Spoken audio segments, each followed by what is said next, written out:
this life, oh, na so palava. I tire for this problem, I tire for life, oh. Guinea, no work, no food, no house, no life. The small water then they bring, na so dirty they pull am. The small money I they get, na so transport they chop am. School low, na headache, hospital no work. I tire for life, oh. My brother, waiting you they think, oh. My sister, help don't come. SDP, M.K.O, Kingibe, action. M.K.O, Kingibe, SDP, progress. Abiola na the hope, SDP na the party to solve our problem and better our life, oh. M.K.O, M.K.O, M.K.O, action. Abiola, Abiola, Abiola, progress. Now he be the hope for better tomorrow. Before his foray into the murky waters of Nigerian politics, Moshood Kashimawo Olawale Abiola was one of Nigeria's most colorful philanthropists. Born in Abeokuta on Wednesday, the 24th of August, 1938, to parents who were by his own account too poor to send him to school, M.K.O. Abiola's superlative brilliance in elementary school won him scholarships virtually all through life. Before the scholarships started coming, he had done virtually every imaginable thing to see him through elementary school. Though born a Muslim, Chief Abiola attended Baptist Boys High School, Abeokuta, Ogun State, on the scholarship of the Nigerian Baptist Church between 1951 to 1956, and University of Glasgow, Scotland, between 1961 to 1965, on the scholarship of the then Nigerian Western region.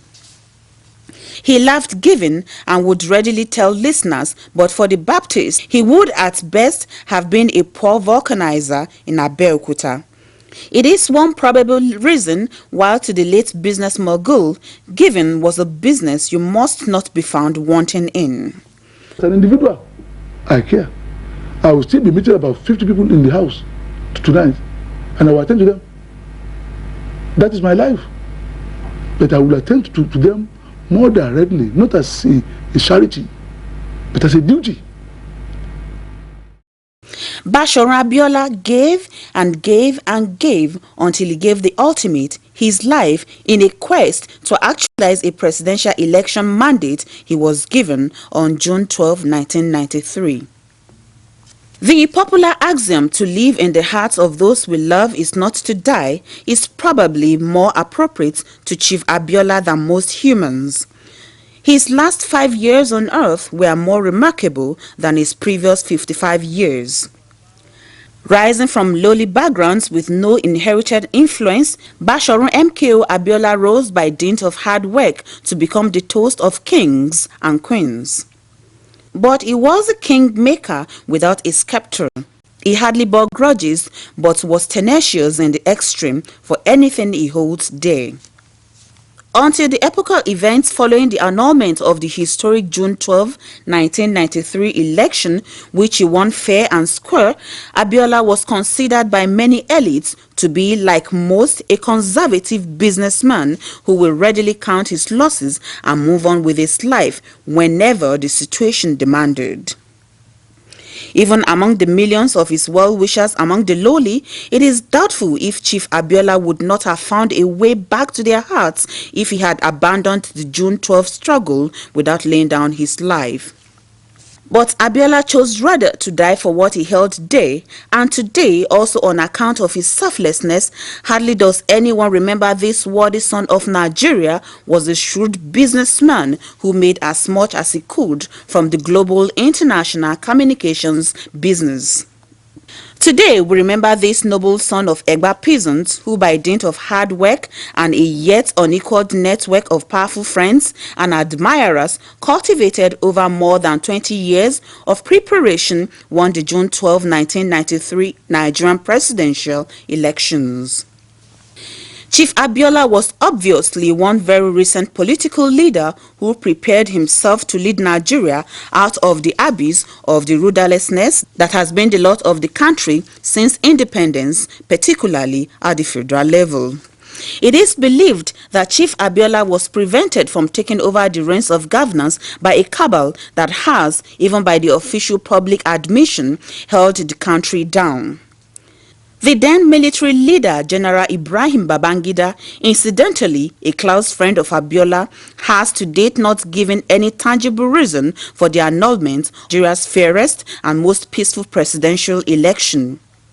It is true that the presidential election was generally seen to be free, fair, and peaceful.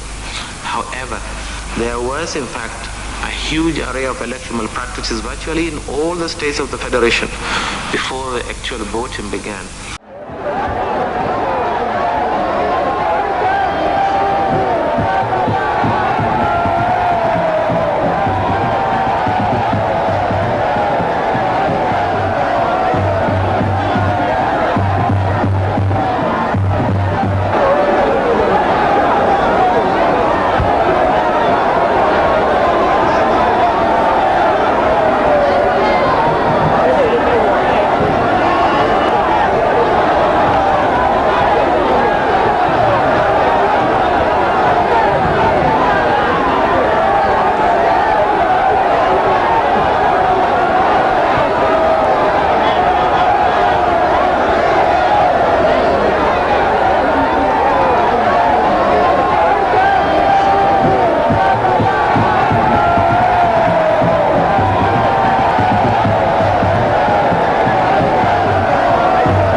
At the famous Ekpetedo area of Lagos Island, Chief Abiola had defied Nigerian military's annulment of his hard-won victory. The following national crisis snowballed into the return of the military, and Chief Abiola was arrested and detained by the government of General Sani Abacha and charged for treasonable felony.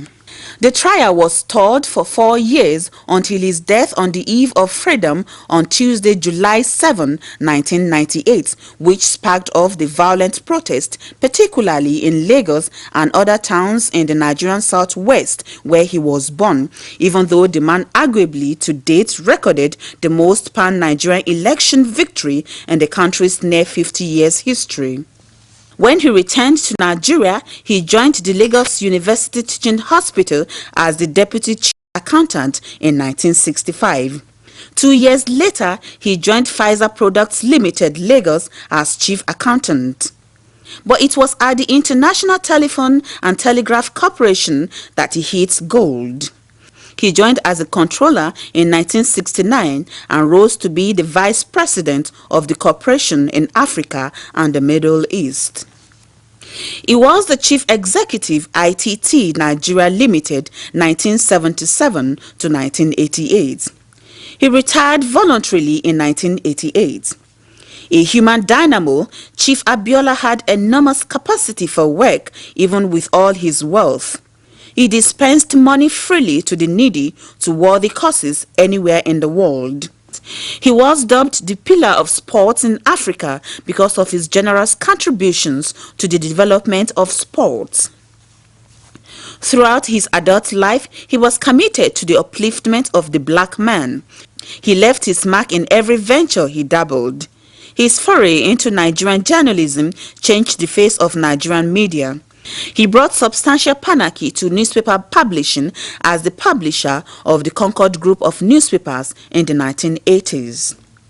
He was also of the strong opinion that the colonialists and slave dealers who plundered the continent should pay reparation, a crusade he could not finish before his death. Official records have it that Chief Abiola was honored with more than 100 titles across countries and continents, of which include the Bashorun of Ibadan and the Are Ona Kakanfo of Yoruba land. Chief Abiola was married to many wives, including Alhaja Kudirat, who was herself assassinated on Tuesday, June 4, 1996, by guns of the then military regime, trying to silence the definite clamor for the actualization of the June 12 election. In 5 years' time, no Nigerian child will go to bed hungry by the grace of God.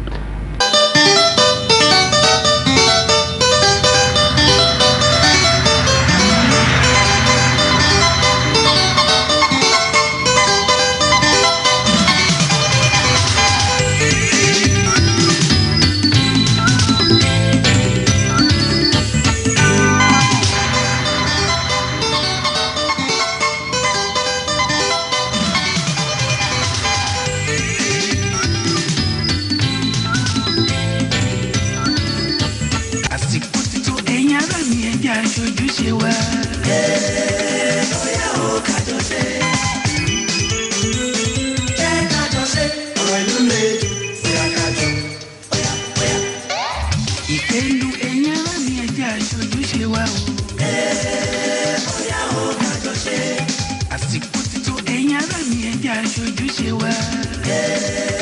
Ó yá o ká jọ